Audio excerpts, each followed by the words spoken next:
Hi everyone, Stepan here. Today I'll continue the series on the Alekhine Defense or the Alekhine Defense with the 2 pawns attack, and the most popular variation which branches out of the 2 pawns attack, which is the Lasker or the chase variation. Now, if you haven't seen the introductory video on the Alekhine, please do. I will link it in the description below. In there I've gone over the basics of the opening and main plans and ideas for both sides, and went over the first few moves of each variation, so look at that video just to grasp the basics. Today we are going to focus on c4 on move 3 for white.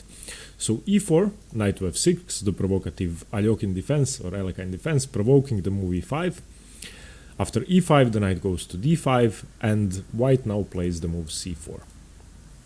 Okay, the Alekhine Defense is provocative and it makes white push through in the center to make sure black could then destroy it afterwards by breaking open the center with the move d6 and some more pawn breaks later on. And the Alekhine, even though it seems to neglect classical principles and it's the weirdest hyper-modern opening, one good thing that it has going about it is that you're always going to be able to play for a win with black. That's a great thing. And another thing is that the players with white are afraid of the Alekhine. So those are the two upsides. On the downside, you're playing weird chess and you have to be really comfortable in these weird systems to be able to play them well. Okay, let's just get 2 moves out of the way. If black plays knight to b4, the game is now winning for white. d4, d6, queen a4, winning a piece in a few moves, knight a to c6, and now d5, you have won a piece, d5, dc6, and that's it. After c4, knight to f4 is no better, because now d4, expanding in the center, attacking the knight has to go to g6, h4, provoking the move h5, otherwise you win the knight, and now bishop to d3, attacking the knight, d6, knight f3, de5, bishop g6, fg6, knight e5, the game is once again winning for white, black cannot survive. So after c4, I'm sorry, as in the d4 variations, which we are going to go over later, knight to b6 is the only move. This is the only move. Remember that with black. And black's 3 moves were knight from g8 to f6, from f6 to d5, and from d5 to b6. Now that may seem strange, but black is playing that for a specific reason. Black wants white to overextend his pawns. If you look at these 2 pawns, they are overextended and weak.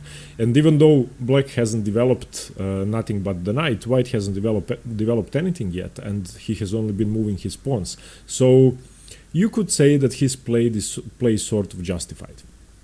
We are not going to go over the main lines here with d4 because the main lines of the 2 pawns attack simply transpose to the exchange variation, and the 4 pawns attack after d6, e takes d6, black can now either take with the e pawn or with the c pawn. This is now the most popular variation of the Alekhine, the exchange variation, and if after d4, d6, white plays f4, this is now the 4 pawns attack, also one of the most popular lines.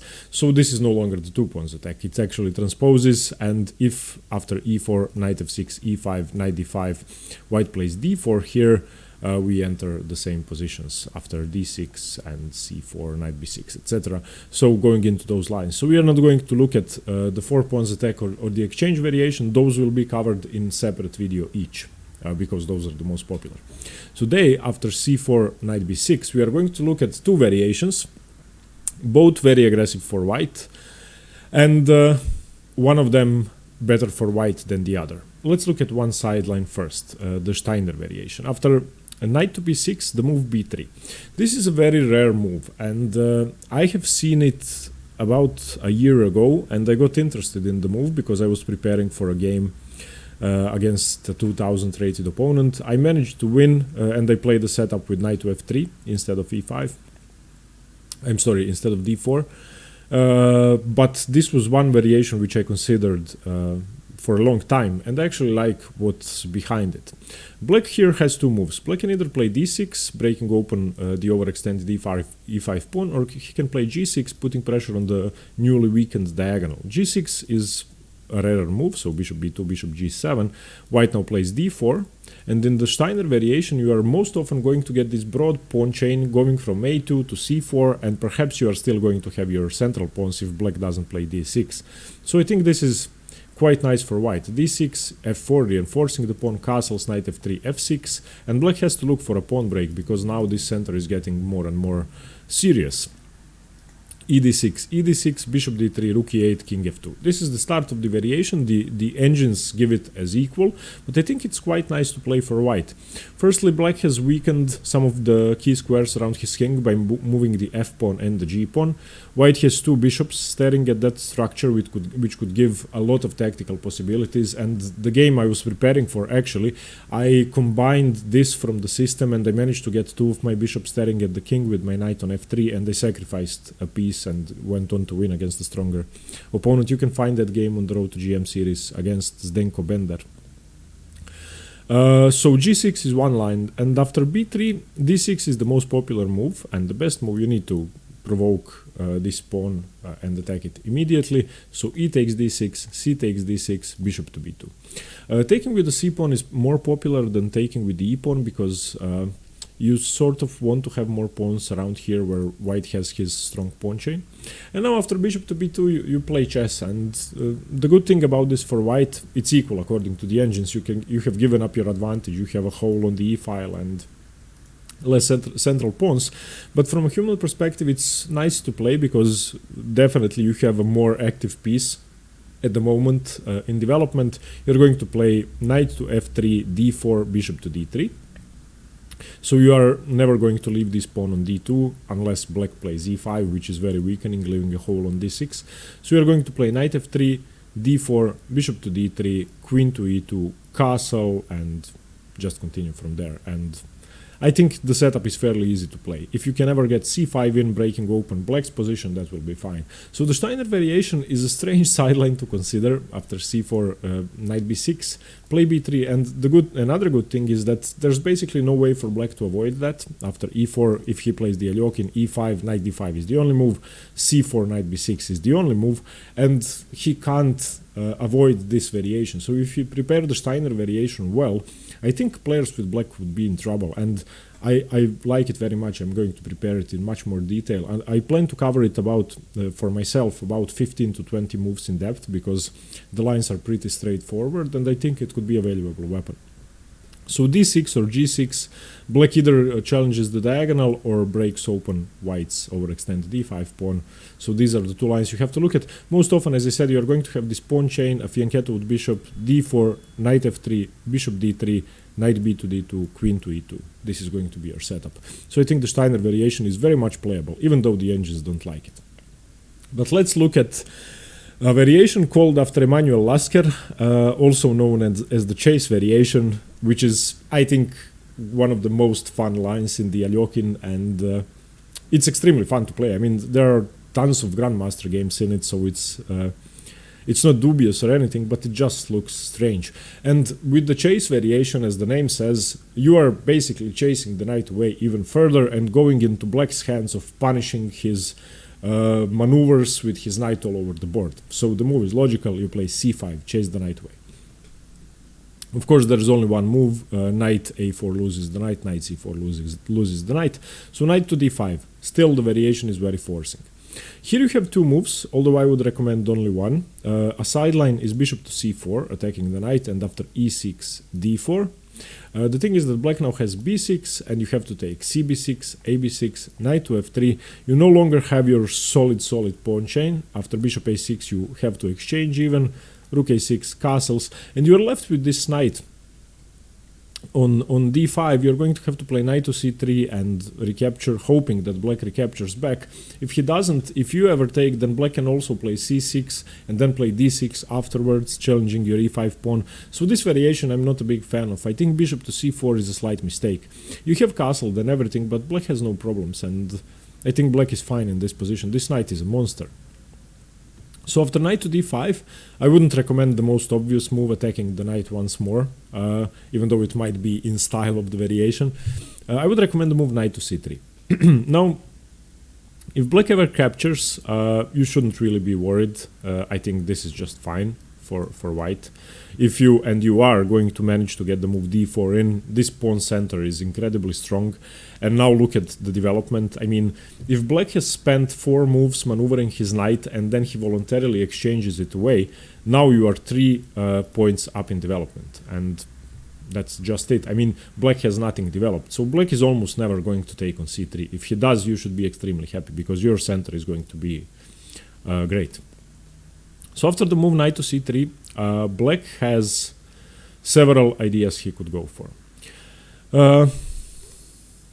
I think the main move is the best move. The main move is e6, simply protecting the knight, because if black manages to get this structure, it's going to be fine for him. But we are going to look at one sideline first, which is the most popular sideline, and that's the move c6, defending the knight with your c pawn. The idea is the same. You don't want to exchange the knight, which you have spent 4 moves maneuvering around the board. So you are provoking white to take, and at least you are going to have a pawn on d5, which could then be protected with e6. So after c6, white has one move which is considered to be the best move, and that's bishop to c4.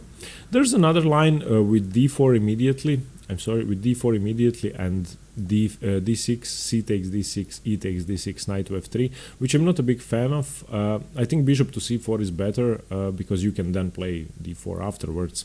Anyway, so after c6, I wouldn't recommend d4, I would recommend bishop to c4, now threatening to take twice and hoping that black is going to take on c3. Once again, if black takes now, then you take with the b pawn, play d4, and have a strong center. So after bishop to c4, black can choose between 2 moves. One of them is very provocative. The one is more sensible, e6, simply defending the knight once more. After e6, you play knight to e4, looking at the strong weakness on d6, and now b6, trying to break open the center, challenging the c pawn. Knight d6 check, bishop d6, and now c d6, because you don't want this exchange to happen. And now this is a very dangerous pawn in the middle of black's position, and I think that even though the engines give it as slightly better for white, I think that this is really hard to play, and especially lower rated, inexperienced players are going to have a tough time developing their pieces. It's really hard to do much here. Obviously black is going for c5, bishop to b7 and putting the bishop on this diagonal, but the knight is an awkward piece, and the rook is an awkward piece as well. So in this variation after bishop a6, which is one of the moves, although I would prefer c5, bishop b7, d3 castles, knight f3, b5, bishop to b3, I would always like to have white here, and I think white is just much better because of the extra space. When you have a pawn in your opponent's camp, then you have more space. This pawn is obviously controlling the c7 square and the e7 square, which is incredible. If you can get a pawn to control c7 and d7, you should be strategically winning. I mean, this is just much easier to play. I would even recommend not even retreating this bishop, but just taking here, and I think this position is marvelous. How does black challenge this pawn structure? I mean, he can play f6, but you can still recapture with the d pawn, and I think this just gives you an easy game. So okay, that's the move e6. After c6, bishop to c4, black doesn't have to simply defend with e6 because it's sort of counterintuitive positionally. You're leaving a gaping hole on d6. Black can go for the move d6, which is the main move, and seemingly losing a pawn. Of course, you can just take on d5, but both of your pawns are hanging afterwards in that variation. So there are 2 moves here. Either e takes d6 first, or queen to b3. Let's look at e takes d6 first, because it's less complicated. E takes d6, black has to take with the pawn, of course. E takes d6, and now you take knight d5, c takes d5, bishop takes d5, d takes c5, queen to f3, threatening mate on f7. And after queen d7, knight e2, knight c6 castles. The position is equal. Black has 2 pawn islands of 3 pawns, and you have an isolated pawn. And it's an isolated queen's pawn, which is hardly ever going to move to d4. So I think that even though you have a lead in development, you have castle, you have more active pieces, I don't think you have enough in compensation for the isolated pawn, because this pawn is a severe structural weakness. You can play b2, bishop b7 and try to dissolve the pawn on d4, but that's going to take time. And if you are going to have to spend 2 or 3 moves trying to dissolve your weakness, then black is going to have time to equalize in development and in piece activity, and then you are just going to play for a draw. So after the move d6, e takes d6, which is a very forcing line. I wouldn't recommend because it leads to equal positions.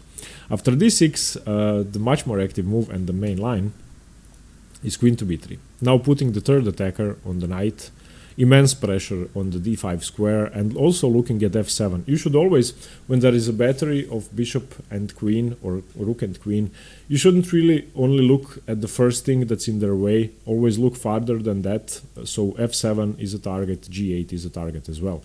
So you need to look farther than the first piece in their way. The main move here is surprisingly knight to d7. Going for the c5 pawn in exchange for the c6 pawn. So now after knight takes d5, knight takes c5 attacking the queen. There is a tricky move here which is hard to find for white, and the only move that gives white an advantage. If you consider the f7 weakness and the fact that your queen is attacked, you either have to move your queen or check. So the main move here, and there's been 50 grandmaster games from this position, is knight to c7 check.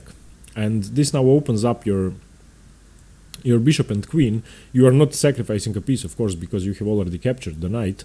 So the material is equal after black captures. And there are 2 moves. If black captures with the queen, that's a mistake. Queen takes c7, you can simply play bishop takes f7 check. And after king d8, queen to e3, your position is better. Material is equal, but the black king is very awkward. So after knight c7 check, you should play king to d7, attacking the knight this way. And now after queen to e3, moving your queen out of the way of the attack, king takes c7, bishop takes f7, still winning a pawn, but the king is safer here, and bishop f5. The engines give it as equal, but I would rather have white. I mean, it's not that you have that much development and black is threatening a lot of stuff on d3, and he's most probably going to get this check in, and you're going to have to move your king. But I think white has better prospects in the game. So after, let's just go over the variation once again. I want to show you that because it's the main line of the c6 move. So e4, knight f6, e5, knight d5, c4, knight b6, c5, knight d5, knight to c3. And now we were looking at the move c6 for black. c6, not bishop c4, I'm sorry, not d4, but bishop c4, putting the second attacker here. And now we were looking at the move d6. Okay, queen to b3. The line with d6 for black gives way at 2 weak square on d6. So this is the main line. Queen to b3, knight d7, going for c5. Knight takes d5, knight takes c5, and now finds this tricky move, knight c7 check. This is the main move, and this is the only move that gives white a slight edge, but the position is roughly equal. Okay, now c4, knight b6, c5, knight d5, knight c3. We were looking at the move c6. Now let's look at the main line, and by far the most popular move, e6. Defending with the e-pawn is much more popular. Okay, here white has 2 options. One is to take, one is to play d4. I would always recommend d4 because taking sort of goes into black's hands. If you take e d5, d4, d6, c d6, c d6, knight f3, knight c6, you don't have a center anymore. You have a better position, but nothing major. After you've taken and e takes d5, d4, black always has the move d6. You are not going to keep this center. So d6 you have to take. You don't want to leave both of your pawns as weaknesses, so cd, cd, knight f3, not much in the position. That's why after the move e6, I would recommend simply playing the move d4. Just ignore what black is doing, don't take on d5, and allow black to take if he wishes to take. And taking is the main move here. There are 2 sidelines. One sideline is d6, opening up the center, and after c takes d6, c takes d6, knight to f3, knight c3, bc3. In this variation, at least you have your c pawn supporting the chain as well. So d6 I wouldn't recommend for black. After d4, another sideline is b6, attacking the chain from this side, and I think this is much more useful for black, although engines don't like it. Now knight takes d5 should be taken. E takes d5, bishop to e3, defending the pawn chain, and after bc, dc, c6. The engines give this as +1 for white, and that's the only reason why I'm showing you this variation. But I really feel that it's no good for white, and I feel that black is fine. I mean, I don't understand the over-exaggerated evaluation. White has 2 weak pawns, which can either be defended with b4 or with f4. Black has a passed pawn. White is going to have to blockade it with knight to f3, knight to d4, which is going to be a strong knight. But I still think black has an easy game. So after d4, the main move for black, and what black should play, is knight takes c3. If you want, after the move d4, I would recommend you study the lines with b6, which I've just shown you. Takes, bishop e3, bc, dc, c6, bishop d3, knight a6. Study them because the engines like them for black. Find out why exactly. I think that black's game is fine. I'm sorry, the engines like it for white. Find out why the engines like it for white, and find out what you can do with black, because I think there are a lot of prospects. And I think most stronger players are going to throw away this variation because the engine says it's better for white. But you can use it as a surprise weapon, definitely. But okay, d4, knight takes c3, the main move. B takes c3, of course, taking with the b pawn. Now once again, black can play two different moves.